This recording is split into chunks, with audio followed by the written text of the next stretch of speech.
Monday, December 13th, Bears Nation podcast, 7:01 p.m. Central Time, and Matt Nagy still has a job, and thusly, the McCaskies should all be jailed for crimes against humanity and also the entire city of Chicago. Myself, Jake Hassan, joined as always by Kevin Lapka, who is for once not going to be the bubbling positive personality, because I could tell just from his text today that this man is down horrendously, cataclysmically, some would say. The Bears lose to the Packers on Sunday Night Football, 45-30. If you had told me a week ago that the Bears would have two Jakeem Grant touchdowns, one coming on a punt return, and they would score 30 points, I would have said, absolutely, they win this game. Nope, they lose 45-30. Matt Nagy's a goddamn coward, won't go for 4th and inches. Then says the next day, yeah, hindsight, probably should have gone for that in Packer territory to go up more. No, but I like punting in Green Bay territory, taking 23-yard field goals because I'm a dumb idiot and I don't deserve a job. And somehow I'm just going to mail it in for the next 4 weeks and just get everyone on my team killed and just get everyone out here just continually to let them get worse under my tutelage, because I am the worst. I am Satan respawned himself, because God, do I not want to see the Chicago Bears win a football game ever again. No, I'm Matt Nagy. I don't want to see Justin Fields develop at all. And this is the worst. This sucks, but somehow I still have a job. Anyway, Kevin Lapka, how we doing? Wow. Jake Hassan. Choice words, Jake. He sucks. What else is there to say? I know. It's just like we've been doing this so many times that it's just so bad. And it's just frustrating because what you said too, like if going into this game, you told me we scored 27 points 27 in the first half, I would have been like, yep. That's a W, right? Yep. And it's just, we've said this on this show before, they have found every single different possible way to lose that you can find. Like every single way you could possibly lose, they've found a way to do it. Have a great first half, and that's something that hasn't really happened this year against a good team, is have a good first half. So rightfully so, you had reasoning to believe that they could have come away with the win. Now, I'll be honest, people on Twitter were texting me at halftime saying, how we're feeling. We're feeling great. What's going on? Are we feeling good? And I was like, I have no comment, because I've seen this movie too many times. I've seen this so many times. And the moment they went on the field and scored that first touchdown out of the half, it was game over, and I knew it. I knew it. I didn't want to admit it at the time. Guess when I turned that game off. Guess when I turned that game off. After when they went up 45-27, that final touchdown. Before 11:20 left in the third quarter. Because you didn't want it to hurt, because it was right. It was as soon as the Bears. It was after they scored. It was after the Packers opening touchdown, I think, of the second half. And I was like, that's it. It's over. It's curtains. It was so damn predictable. It was, okay, the trick play with Jakeem Grant works. Okay, Damiere Byrd catch and run for a touchdown. Jakeem Grant, the most unlikely touchdown return of all time. Kevin Lapka's calling me. I'm expecting to be like, oh my God, we're doing it. And he's saying that, oh no, you called that. I didn't even remember it. I don't even remember calling that on last week's episode. Bold predictions. Don't even remember it. And just time and time and time again, Aaron Rodgers is smiling on the field while Bears players are celebrating. Robert Quinn, like an idiot, is doing the discount double check belt. That has never gone well. That was fine. Ever. I did not have a problem with that. Because that was so early in the game too, though. Yeah, I know. I know. Idiot. Well, that was like what, the first or second play of the game. That was the first drive. I think that was the Packers' first drive. The Packers' first drive. It was the Packers' first drive, and it was so immediate. You knew immediately that people on Twitter were saying it right away. Oh, the Packers fans, everyone, even objective people who aren't even Bears or Packers fans. Every time somebody does the belt to Aaron Rodgers, it never ends well. Now you got Packers players, Devontae Adams, Aaron Jones today on Twitter, clowning Robert Quinn because, as they rightfully should, you're doing the belt like what? So early in the game. Like, why? And then you have that absolute clown idiot coming out of half saying, I'm having a lot of fun. Why are you having fun? It's not over. That's the over. definition of complacency. You played the first good half of football for the first time in 3 months. Like it's since September. Like, why are you saying you're having fun? You absolute bald idiot. What are you doing? Game plan for the second half. Don't tell people that you're having freaking fun in the locker room. It's not over. You're facing Aaron Rodgers. You're up by 6. It's a 1 possession game. Like, come on, man. What are you doing? Like, how are you this far into this season? You've gone through this many losing streaks. How are you this far into it? And you're coming out against Aaron Rodgers, who you have 1 win against. And you're saying, yeah, I'm having fun. I'm up 6 and I'm having fun. Dude, what? What are we doing here? What are we doing here, Kevin? Like, and this is a man, like his press conference today, like, yeah, I should have gone for it on 4th. And it just, no shit, Sherlock. Everybody and their mother knew you should have done that. It's too late. You're on it was the Packers 41, and you're not going for it on 4th. And you were down 11. Like, that's the biggest underdog of the week. It was just so comically bad. Oh yeah, I should have that's a man who knows he doesn't have a job. He knows he's fired. Yeah. He knows it's over. He's just collecting checks at this point. It doesn't matter.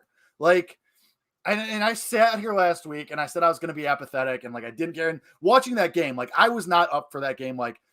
At one point, I got excited when it was the muff punt and the Kindle Vildor, that call was so BS too. They went out of bounds and came about such a BS call, so bad. That's when I thought, okay, they might have a chance because that seemed like a momentum shifter, where you can go, okay, you muffs it right into Damian Williams'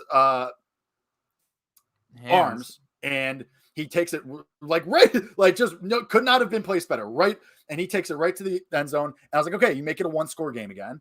Okay, you have a shot here, and that penalty just killed everything, and it killed any potential momentum you would have had, and it was just as soon as that's why I turned it off so early because it wasn't getting better, and it didn't, and it got worse. And congrats, you scored 30 points. Okay, but that's the worst Justin Fields has looked since Cleveland, probably.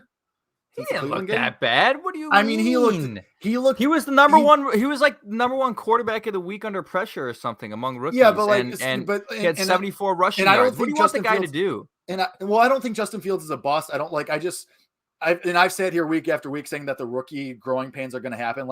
Yeah, he's got to stop staring down Darnell Mooney on every play. Yeah, he's got to be able to he can't keep getting strip sacked like that. With his legs, he's got to it. And I get it, the cracked ribs. He doesn't want to take hits. He doesn't want to run as much. But remember, that's what I was worried about, though. Remember when I was talking about this? I feel like it was a step back. After the progress we saw from the Pittsburgh game and the Baltimore game, it was a step back. Missing that time clearly had an effect on him. And now that I'm talking through it, okay, yeah, he was probably more average, but I think it just stings a little more because that progress you felt like you were getting is kind of it's not all the way back to square one, but you feel like you lost some of that momentum that he was gaining, with some of that confidence that he was gaining. I guess a little bit, but again, you have to take in consideration everything that we saw last night, right? I mean, he's dealing with pain. He was dealing with pain on every play. Yeah. Right. And, that is not fully, an excuse. You lost your best offensive lineman too. Right.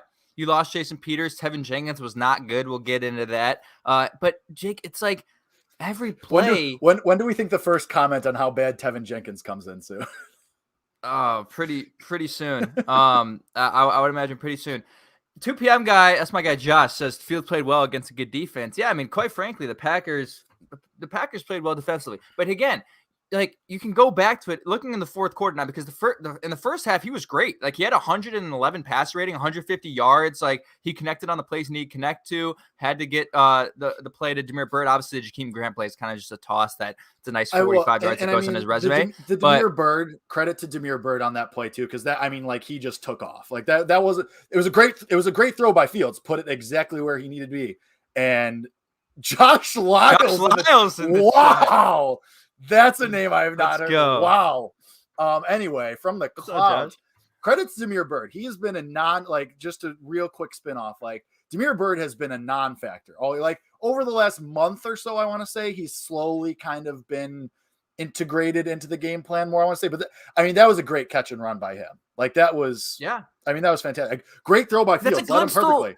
It's also frustrating though. Also, one last thing, and I'll let you, because I know I've taken up most of the talking time. Oh no, go crazy. All the people with like, what is Cole Kmet supposed to do on that throw in the end zone? Like that was that 1000% should have been a better throw. 1,000,000,000%. Like Kmet, that's an uncatchable ball. He was going this way and had to come all the way back this way. Like people are like, oh, Cole Kmet, if he wasn't from Chicago, the Chicago area, he wouldn't have, like, good thing he is, or he would have cut her. Like, dude, Cole Kmet, like, oh God. And again, and I know and like the same thing with Sam Mustipher. Like Mustipher, Kmet, these guys aren't the problem. Like it's that big thin balding stooge on the sideline. Like it's just, oh yeah. And somebody in the Shane M, like who I recognize from like Tevin Jenkins will be fine. That is a very, very tough position to put Tevin Jenkins in, where you're expecting to be a rotational guy. Okay, here now you got to go against a good Green Bay defense, like spot like that. Like that first play, his first play, he got mauled. Yeah. Like his very first play, he got annihilated. But like he'll be fine. Let him go these next 4 weeks. But we'll get to it. God, I am so. You are upset. You're angry. But what did I tell you? I said you wouldn't be apathetic. You'd end up being angry. Or, happy in the event that they won. It's just so hard not to be apathetic because it's just that frustrating, especially in the type of game that it was is like you had a chance to win the game. You were feeling good at halftime. And I knew the moment everybody started to get excited. I guess you could say you were in a position to win it. Like we've said they should have won games before. They were really never in a position to win it. But this was a game where you had control. And what's the one difference that the opposing team? It's clear. The one thing the opposing team did better than you. The moment you went into halftime, one team said, look, we're down, but we're still in this game. We need to find ways to get Devontae Adams open. Let's move him to the slot. Let's get him outside of or get him away from Jalen Johnson. Let's make the necessary halftime adjustments and go do that. And on the other side, you have a team that's probably doing club dub at halftime, probably celebrating already because you're up 3 at halftime, and that's a position you haven't been in for a very long time. Were we up 6? Yeah, you were up 6. I thought it was 27-24. Okay. Was it 27-21? You might be right. I think it was 27-24.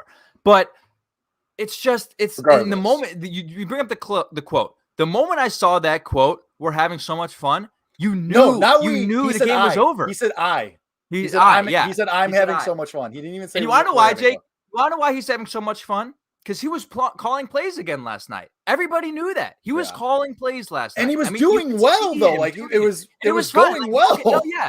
That was fine, but I'm having so much fun because those play calls are finally working. We finally got some lead blockers on a little pitch. We finally got some open space on a slant route. 27-21 at halftime, by the way. Okay, that's good to know. But yeah, they threw away all the creativity that got the lead. It's exactly right. Like we've seen this time and again with Matt Nagy. It makes no sense. They do that. And they do that and they get creative. And, to the 2 p.m. guys' point, they got conservative. They played not to lose. But they didn't, though. But they partially didn't because they ran the ball once with Dave Montgomery in the third quarter. One time. Yeah. I think they ran it with him once in the second half. So, like, what do you – like, it didn't make any sense. Like, that's the exact position. Like, I understand people say, okay, running the ball would be sort of an act of complacency in that moment, right? Like you're up 27, you want to see them step on the throat, but at the same time, you can't abandon what still works. You have to operate under the same way where David Montgomery's you still your best run player. The ball. He's your best player on offense, and you have the 6th best rushing offense in the NFL. You have to make use of what you do well at. And luckily, Justin Fields had 74 rushing yards. He was able to get away a few times, but it just makes no sense because complacency happens in different ways. And the way it happened last night was what I was seeing on 3rd and 8 was 5-yard curl routes, 4 curls that we've seen all year. And it just makes no sense. That's what I mean. Like it makes no sense. Like the conservativeness of the play calling and the complacency, like that's what I mean. Even that, like, yeah, he didn't run the ball. And usually when we see Matt Nagy get complacent, it's that he starts running the ball. It's the hitch routes. It's the short route. Like it's the not going. Like it's all the trick plays went away. All the motion went away. Everything. And it was like why, like you said, the lack of halftime coming out and being like, okay, we are in a shot. We have a shot to win this game. We are in a position to legitimately win this game. And they didn't. And they just said, all right, we're going to play not to lose. And we're going to it's just bad. Like that. I mean, the one carry in the second half is so brutal. I get it. You weren't getting a ton of running room, but still that is your best player by far, has been all year. You have a top 10 rushing offense and you're not utilizing it. And it's so bad, but it's to be expected. Like you can't, like everyone that I think every single person on Twitter, every Bears player on Twitter and player fan, like anyone that's in this kind of silly little space that we're in, like everybody knew it. Everybody knew what was going to happen. Especially everybody knew. Everybody knew what was going to happen. And God, I hate it, but Aaron Rodgers is just so good at putting passes exactly where there's an inch out of reach. I mean, he did that twice where he went over the top of a defender. Twice that I remember. I mean, and it's just those back-breaking plays where he puts it, like he's so good at that. But the thing is, you could have survived those with the lead, and if you had kept the pressure up, and if you had kept playing like you were in the first half, like I don't know what changed. Like it's like you completely defensively, it changed. In the first half, they were getting after him. I mean, not really in the second quarter as much, but first quarter, Robert Quinn had 2 sacks in the first quarter. He was uncomfortable. Yeah. You saw the typical Rodgers face walking off the sidelines, the typical pissed off, I'm all going to whine like a little boy face that Rodgers does every time he gets sacked and he doesn't get points on a drive, the typical thing. And second half, pressure non-existent. And again, adjustments go both ways. Like they do. Like offensively, you have to make the adjustments. As a team, you have to make the adjustments. Defensively, you have to make adjustments. You saw what happened in the second quarter. The Packers made the necessary adjustment. Jalen Johnson, as Josh mentioned, was a boss. Locked down Devonta Adams. Was there. Chris Collinsworth, I hated that broadcast last night. They were just terrible. But they were, they're.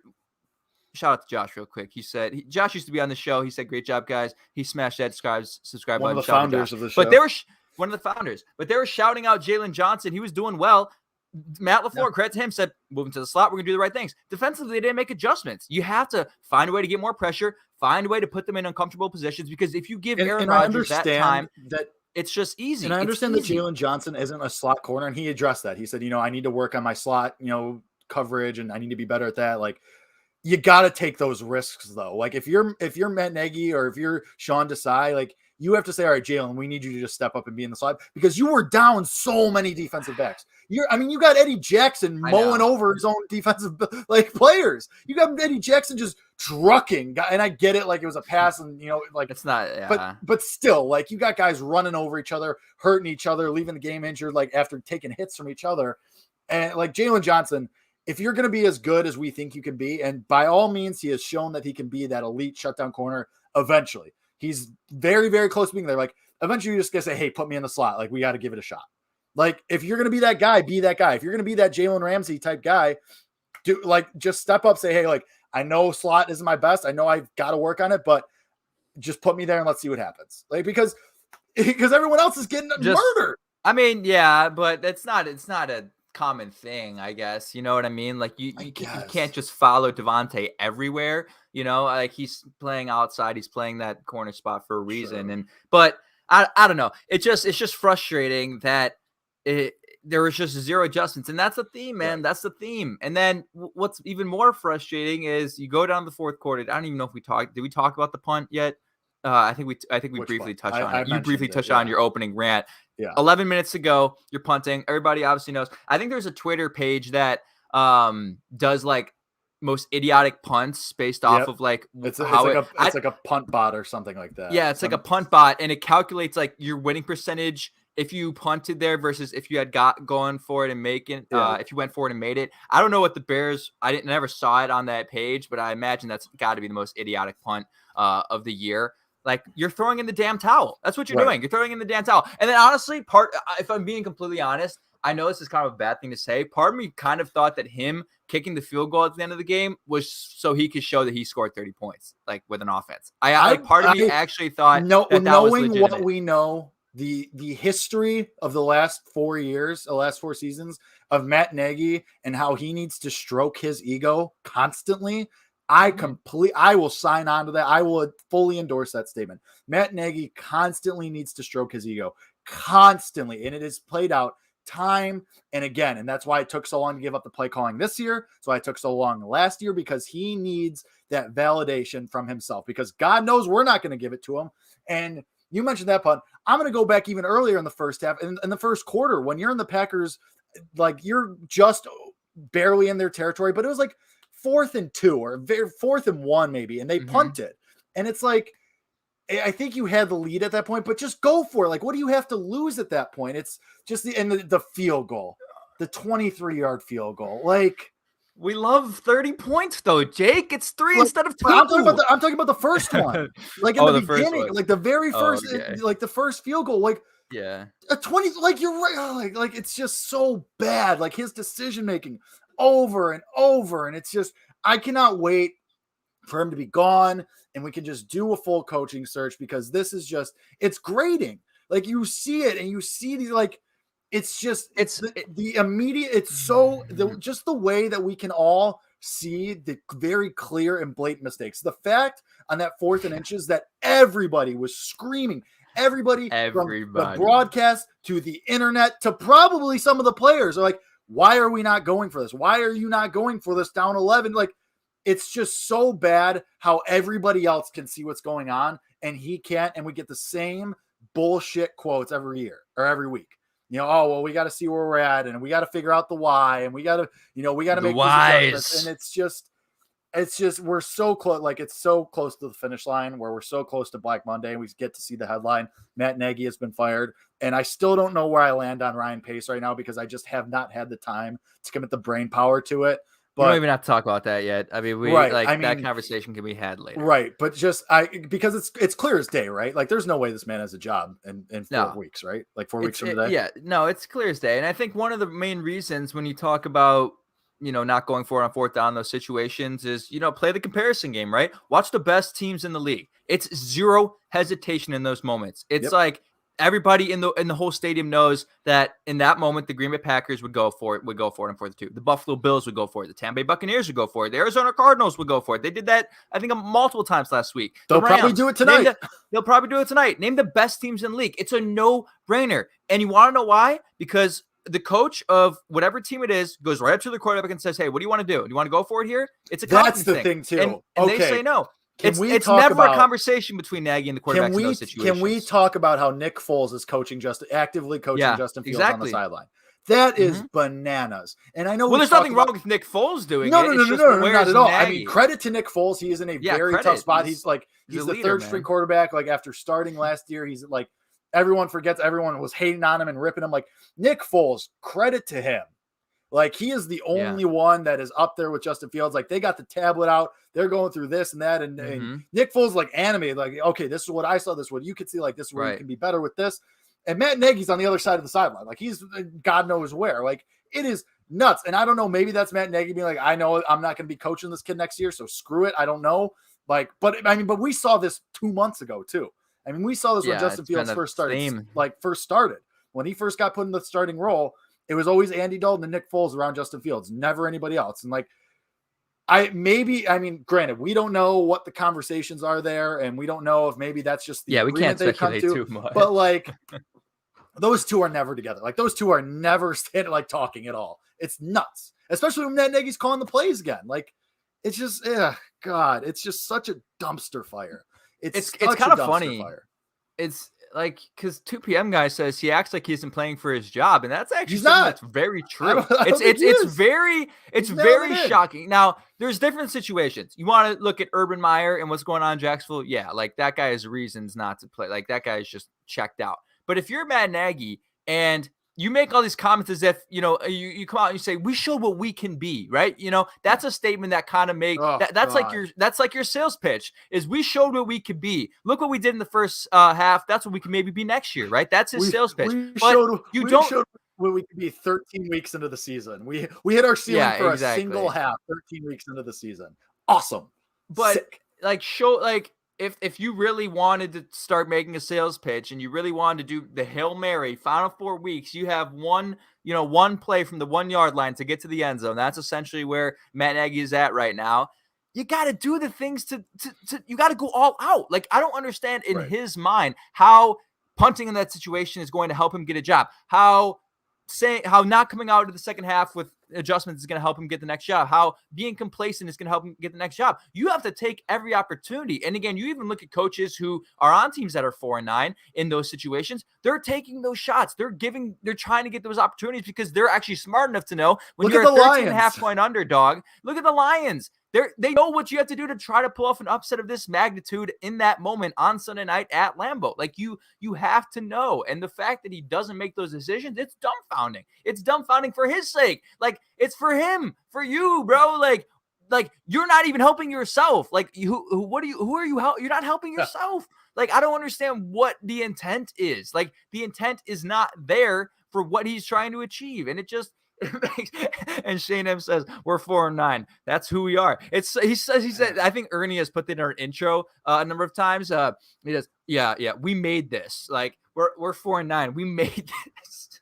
Yeah, no shit, you made this. Like, that's okay.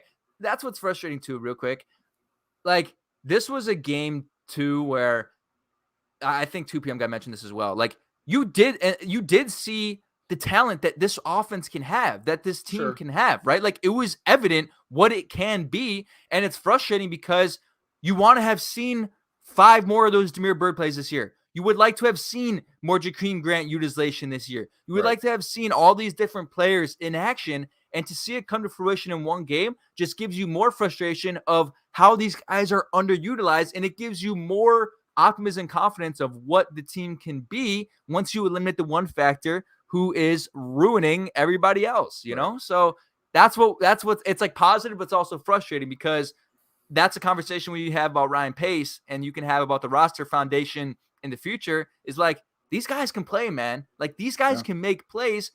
They're not. Whose fault is that? It's not Ryan Pace's fault. So just those kinds of things are frustrating, but well, that's what makes it so hard to evaluate this team. And, and going forward, like that's what makes it so hard to, that's why we go back and forth with Cole Kmet. That's why we go back and forth with the offensive linemen, because it's so up and down because, okay, we know what their ceiling could be. We saw the ceiling of what Cole Kmet could be a couple weeks ago when he set career highs and, yardage and catches. We saw what Damiere Byrd can be yesterday with that yard after catch. We've seen what Darnell Mooney can be. We've definitely seen what Justin Fields can be. It's okay.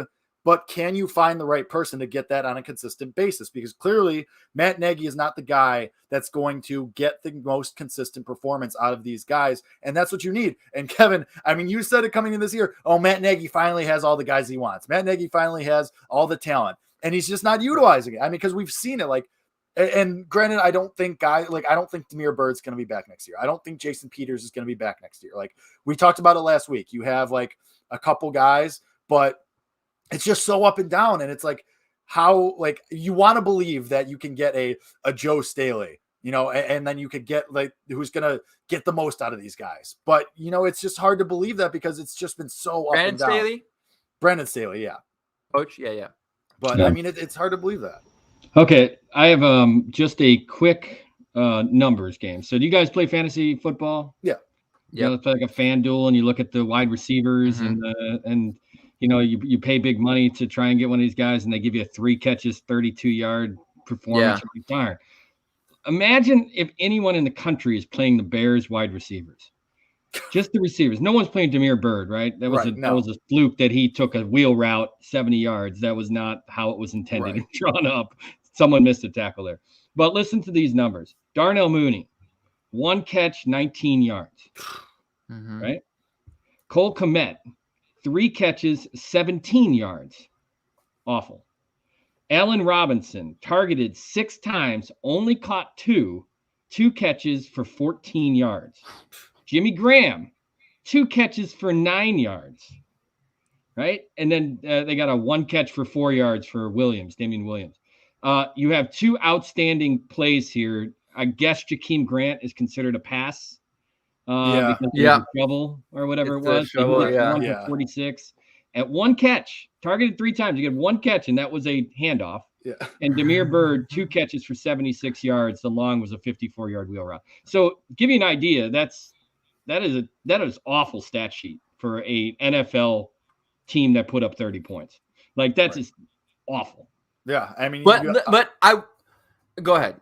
Like the one you consider a special teams touchdown from Jakeem Grant too. Like, well, yeah, like I mean, you take yeah, that's that part into of it. consideration too. Like, but that, like, I'm not like those stats are terrible, but you also saw glimpses of what you didn't see all year, which was explosive plays. Like that is what you're looking for in this offense is explosive plays, but it has to be a mix, right? You can't just have 2 explosive plays and stop there. You have to have a moving offense integrated with explosive plays and have a rhythm on offense. And then you blow up the 50-yarder, and then you get the King Grant 43-yarder. And that's how a quality offense in the NFL runs. But a lot of the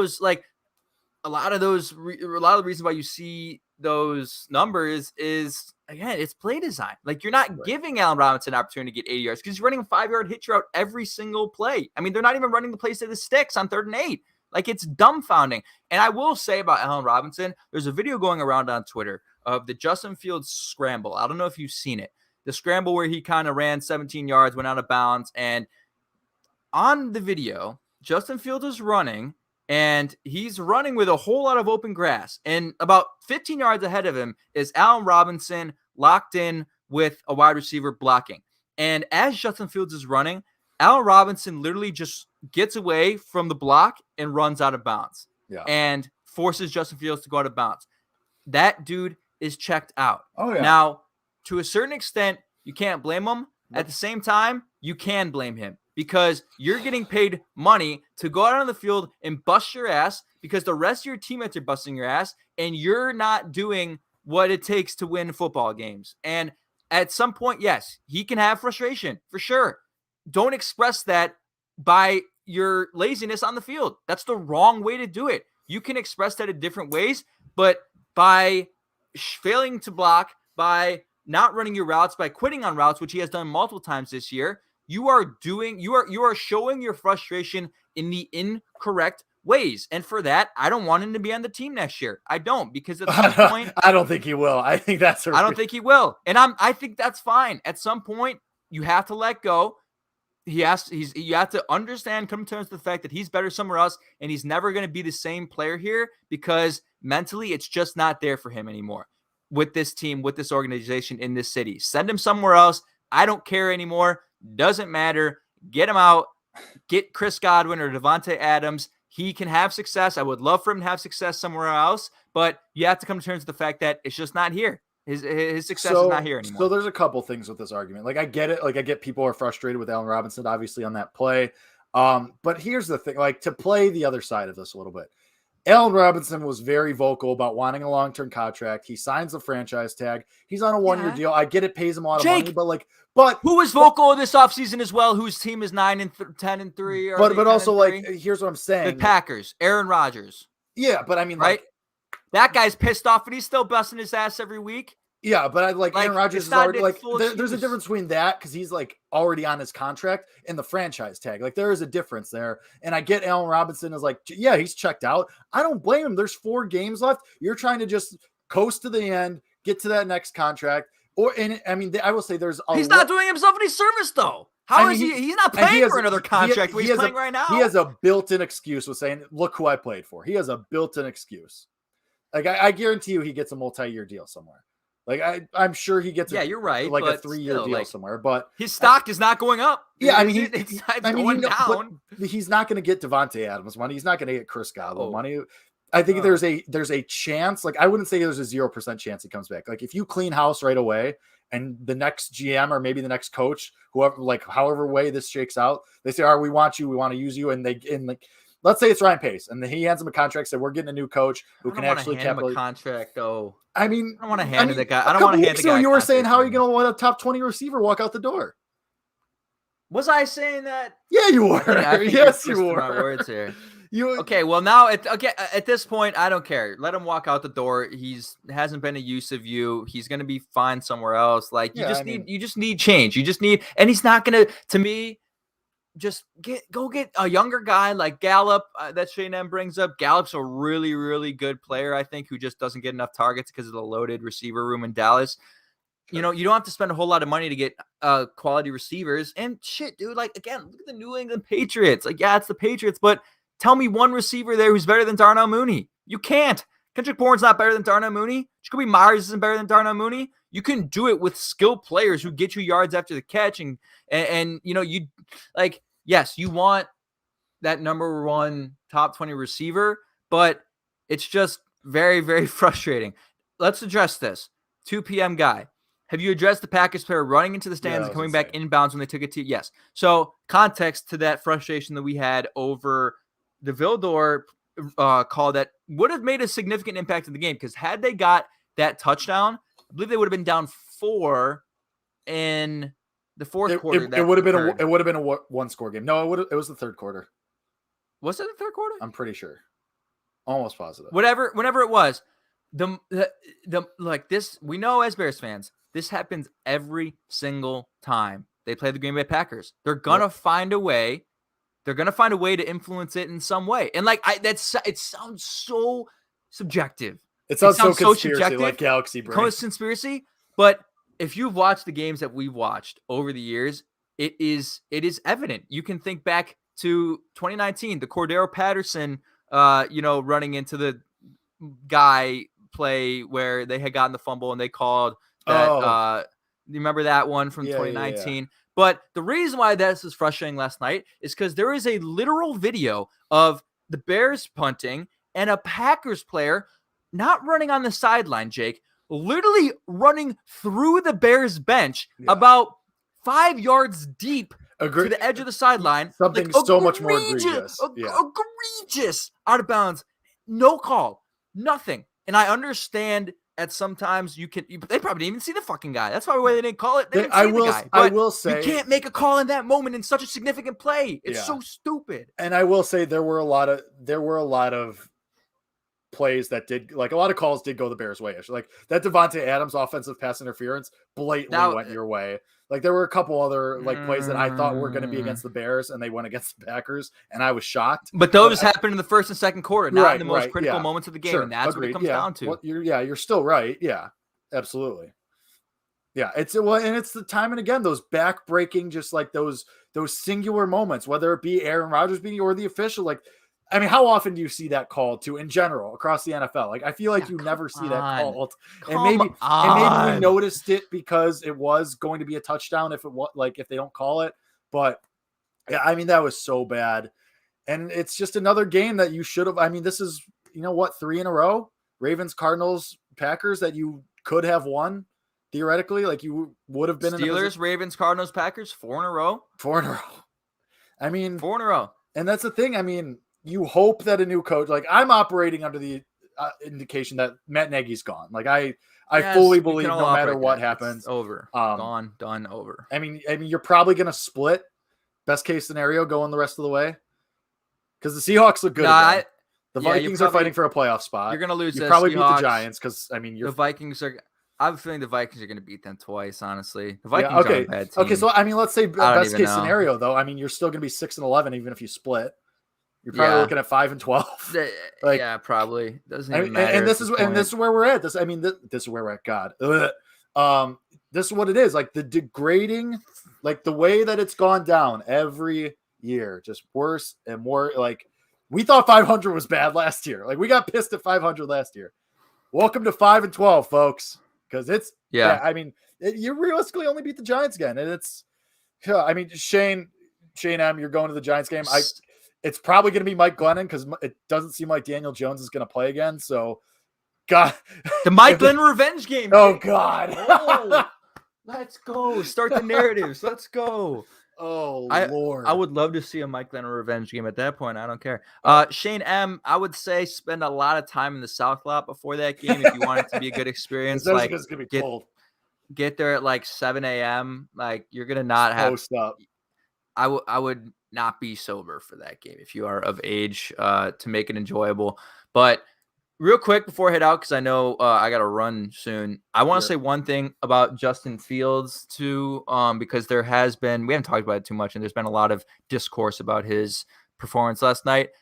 Once again, the most important takeaway of his performance should be the fact that after throwing a pick six, literally 2 plays later, he throws a 50-yard touchdown to Damiere Byrd. And that's something that we've talked about since day one on this show. And, because I saw it at Ohio State, because Jake has now seen it in the first few games here, He doesn't make mistakes twice. And Matt Nagy says it all the time too. And it's so crucial. It's so important. Right. Twice in the same game. Like, he's always going to come back and, get you a positive play after making a mistake. He doesn't let those mistakes get him down.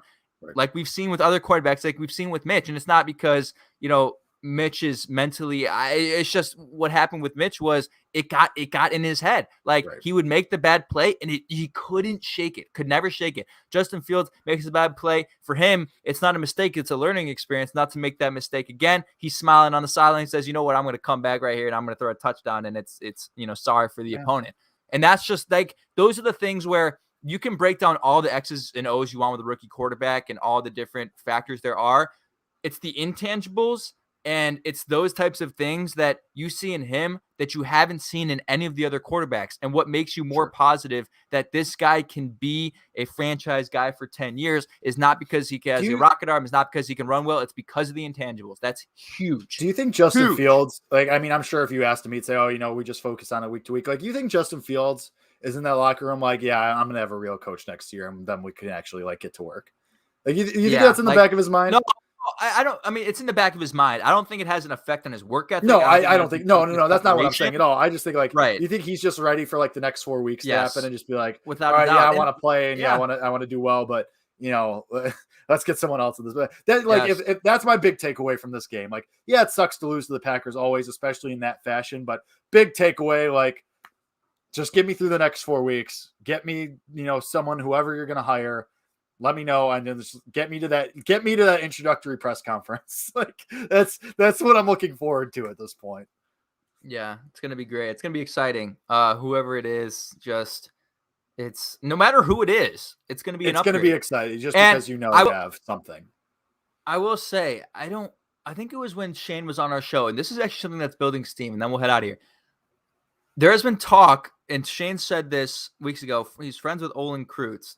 He said Olin Kreutz would be a very, very good candidate to take over some position in the upper management of the Bears. And there has been a little bit of generation about that idea. There's been some smoke about that. So if that comes to fruition, just know that you heard it here from Bears Nation Podcast. We had the source. We broke the news. It came from us, but that would be a great hire. But yeah, man, that's grind out the rest of these 4 games, see progression from Justin Fields, get through it without any devastating injuries. And that's the big one. We'll be hiring a new coach and all will be great by January 10th, I think is the day after the final game. Something like that. Oh, God. Right. All right. Well, this has been a really uplifting episode. Wednesday, we will be previewing the Monday night game against the Vikings, and we can we play on Monday night. Yeah, we're back on prime time, baby. We are back on the national stage next week, but it's against the Vikings, and we can rip on Kirk Cousins a little bit on Wednesday, so that's always fun. We could do that. That always lifts the spirits a little bit. So, yeah. And I mean, it's the Vikings. You routinely make them your child, so maybe there's a little bit of glimmer of hope there. But anyway, until then, this has been, I guess we could say, fun. We let it out. It was a good therapy session for everyone, I think. It was a good therapy session to let it out. But for myself, for Kevin, this has been Bears Nation Podcast. We appreciate you guys listening, continue to watch and comment stuff. We appreciate you guys being here. And even though these dark times, but we'll see you on Wednesday to preview the Vikings game. Until then, heads up, everybody. Bear down. Bear down.